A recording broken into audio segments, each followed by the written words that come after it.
Hello friends, welcome to Bishwajoy YouTube channel. এই মুহূর্তে তোমাদের জন্য একটি good news. Bihar BPSC TRE 4.0 তোমাদের পুরোপুরি যে ফর্ম ফিল আপ ডেট সঙ্গে সঙ্গে ফর্ম ফিল আপের পাশাপাশি তোমাদের এক্সাম, সঙ্গে সঙ্গে ফর্ম ফিল আপ এক্সাম, তার পাশাপাশি তোমাদের রেজাল্ট কোন মাসে প্রকাশিত হতে পারে পুরোপুরি ডেট উল্লেখ করে দিল বিহার পাবলিক সার্ভিস কমিশন।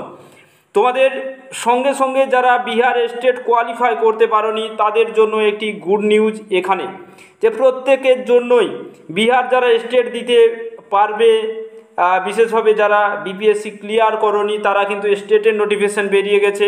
এবার বিহার বিপিএসসিতে হিউজ কম্পিটিশন হতে চলেছে, কারণ এবারের যে স্টেট সেই স্টেট কোয়ালিফায়াররাও কিন্তু এখানে প্রত্যেকেই এক্সাম দেবে, কারণ যে ফর্ম ফিল আপের ডেট বলা হয়েছে তার আগেই কিন্তু এবারে স্টেটের রেজাল্ট প্রকাশিত হয়ে যাবে। তাহলে প্রত্যেকটি পার্ট আমরা দেখে নিই। যে অনলাইনে আবেদন শুরু হতে চলেছে 10 জুলাই থেকে 16 জুলাই পর্যন্ত, এবং 26 জুলাই কিন্তু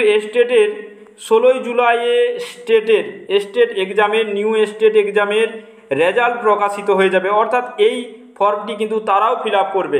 সঙ্গে সঙ্গে পরীক্ষার যে ডেটে হবে 7, 8, 13 এবং 14 আগস্টে বিপিএসসি এক্সাম হবে, এবং 31 আগস্টের আগেই কিন্তু রেজাল্ট প্রকাশিত হবে। সম্পূর্ণভাবে বিহার বিপিএসসি জানিয়ে দিল তোমাদের অনলাইনের আবেদন, পরীক্ষা, রেজাল্ট। তো এখানে কারা যোগ্যতা রয়েছে বা কারা ফর্মটি ফিল আপ করতে পারবে, যারা স্টেট ক্লিয়ার করেছো শুধুমাত্র তারাই, স্টেট যারা পাস করেছো, কোয়ালিফাই যারা করেছো তারাই কিন্তু এই ফর্মটি ফিল আপ করতে পারবে। তো এই গুড নিউজটি প্রত্যেকেই তোমরা তোমাদের বন্ধুদের সঙ্গে শেয়ার করে দাও, এবং প্রত্যেকেই পুরোপুরি হার্ডওয়ার্ক শুরু করে দাও। পড়াশুনো খুবই মনোযোগ দিয়ে শুরু করো, প্রত্যেকেই ভালো থাকবে। থ্যাংক ইউ প্রত্যেককে।